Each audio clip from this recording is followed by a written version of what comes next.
Pada pelajaran sebelumnya kita udah membahas tentang kestabilan unsur, Lewis dan juga ikatan ion.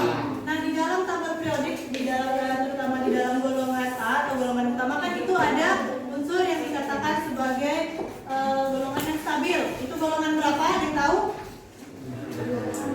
Golongan gas mulia atau golongan 8A. Nah, kenapa golongan 8A itu dikatakan sebagai unsur atau golongan yang stabil?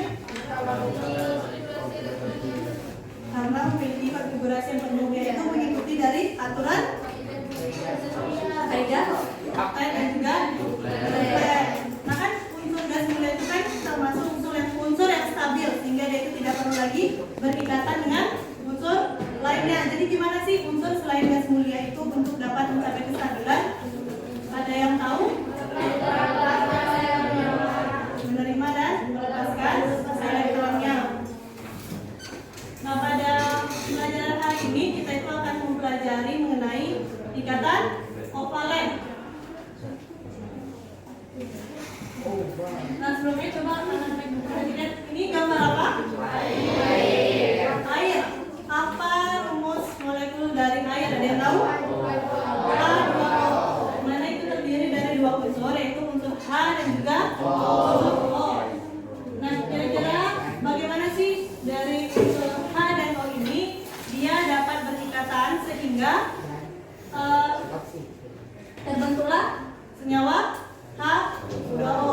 Nah, sebelumnya kalau misalnya kan ikatan, nah ikatan itu kalau misalnya kita ibaratkan dengan kehidupan sehari-hari itu kan banyak ikatan. Ada yang namanya ikatan antara orang tua dan anak, ikatan antara sesama teman, ikatan antara ayah dan ibu. Benar kan? Nah, itu membuktikan bahwa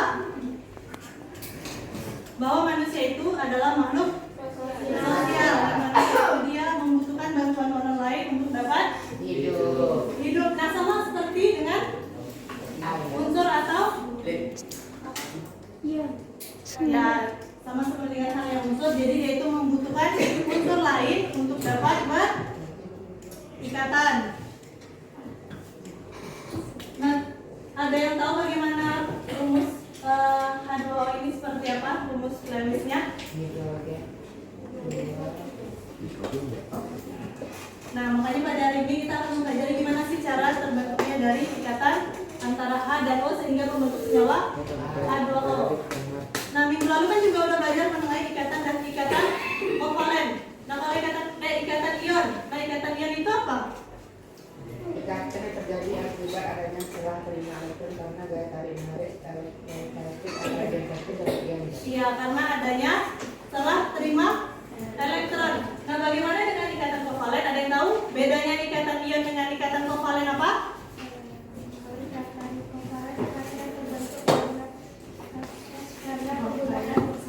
Nah, jadi bedanya ikatan ion dengan ikatan kovalen adalah kalau ikatan ion itu adalah serah terima elektron. Nah, kalau ikatan kovalen itu adalah penggunaan bersama pasangan elektron.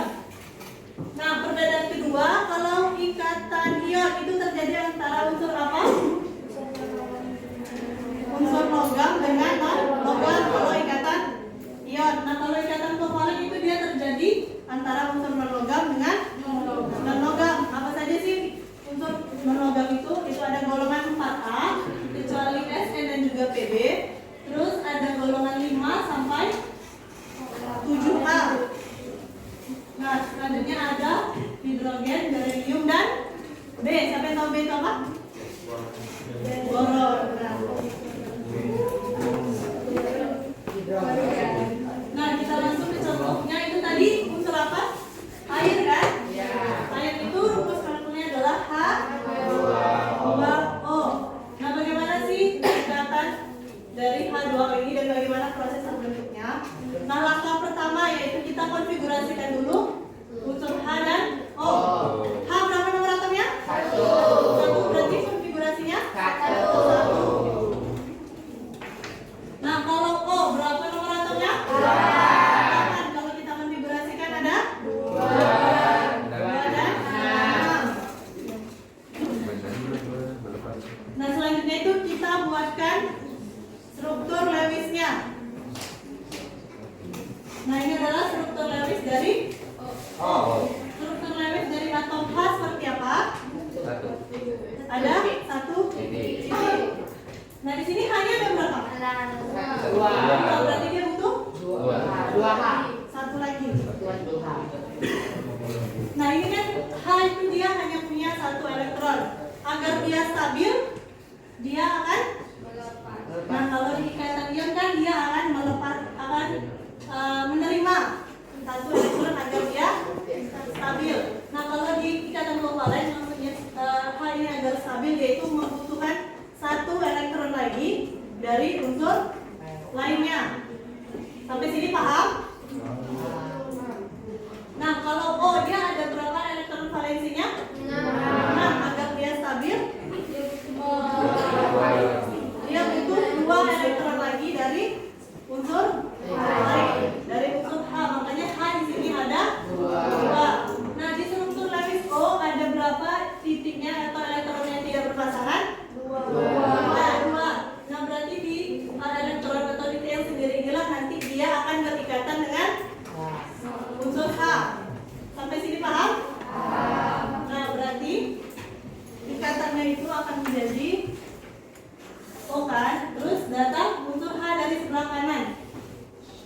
Nah, sekarang kita hitung apakah H sebelah kiri dia sudah stabil, udah berapa atomnya? Udah berapa elektronnya? 2. Apakah dia sudah stabil? Yang O-nya, Yang H-nya sudah stabil?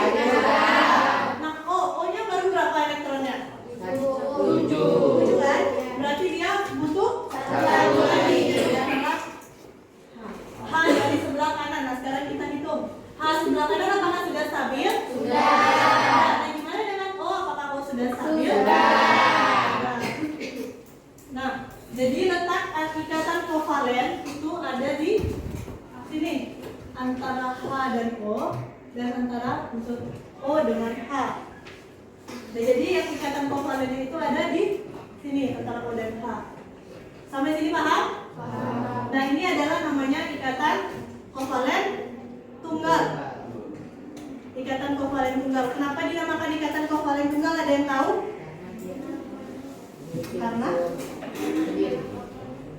Karena hanya terdapat sepasang pemakaian bersama. Sampai sini paham? Kita coba satu contoh soal lagi, misalnya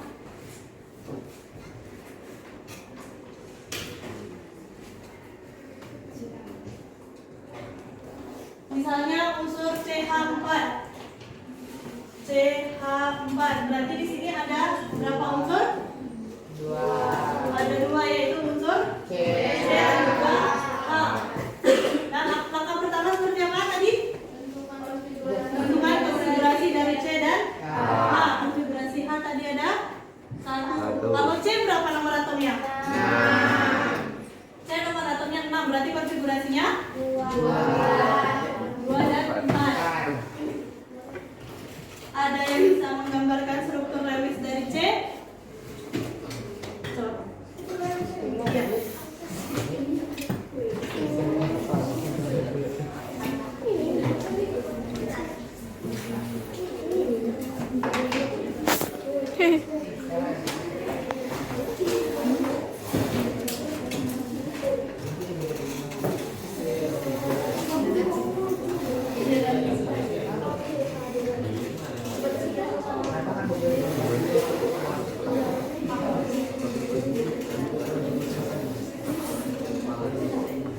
Benar apa yang dibuat kawan ya? Benar? Nah, supaya beda dan tidak bingung nanti ini hanya kita gampangkan dengan itu saja.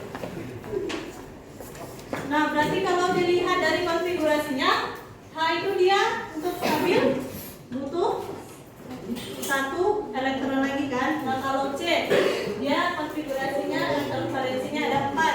Berarti untuk stabil dia butuh 4 elektron lagi. Berarti di sini ada berapa elektron yang belum berpasangan? 3. Berarti nanti di 3 atom ini akan masuk lagi 4 atom H. Berarti gambar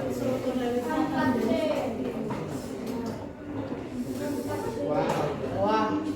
Nah, jadi ikatan itu terjadi pada elektron atom yang belum berpasangan. Kalau misalnya udah berpasangan kan kayak tadi O itu kan struktur Lewisnya kan 1, 2, 3, 4, 5, dan 6. Yang atas dan bawah kan sudah berpasangan. Jadi unsur lain itu tidak bisa lagi masuk ke sini, dia tidak bisa berikatan dengan O. Nah, berarti ada yang bisa gimana struktur Lewisnya kalau dimasukkan 4 unsur A?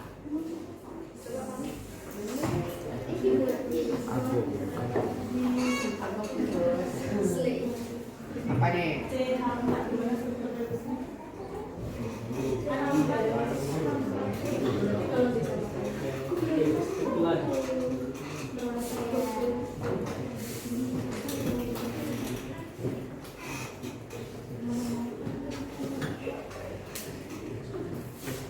Benar kita jalan teman ya?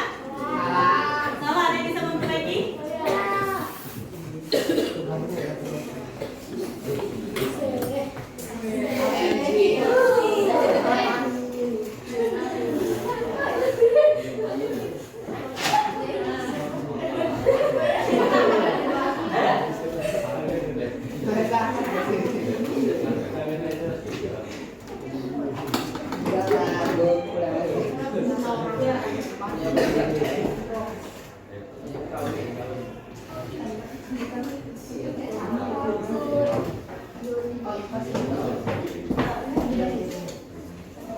Benar benar dari kerjaan teman ya?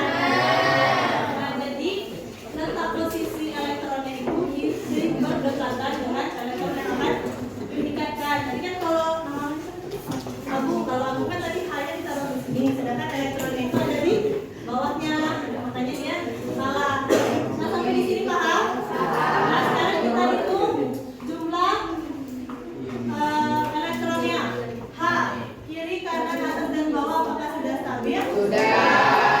Atom C apakah sudah stabil? Sudah. Jadi di sini adalah ikatan apa namanya? C. Kovalen tunggal. Sampai di sini paham? Ada yang ingin ditanyakan? Nah, karena tidak ada yang ditanyakan, ini Ibu akan bagikan dalam APD.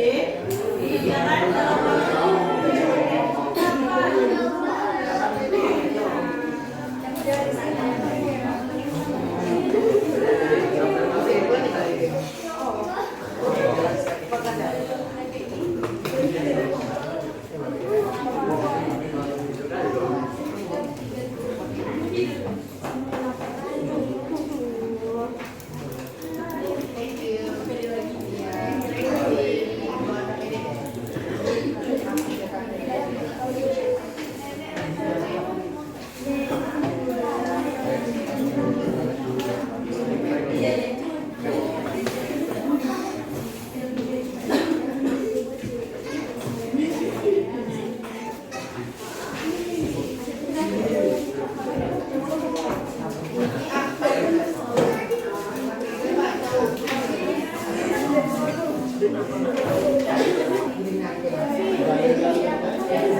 Suaranya.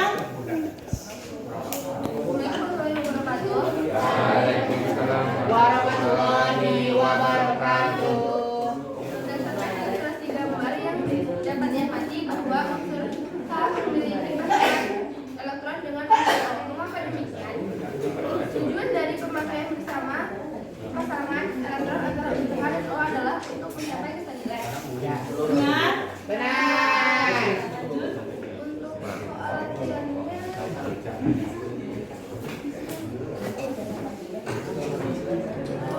Geser-geser kan menghalang-halang gimana?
proses pembentukan ikatannya.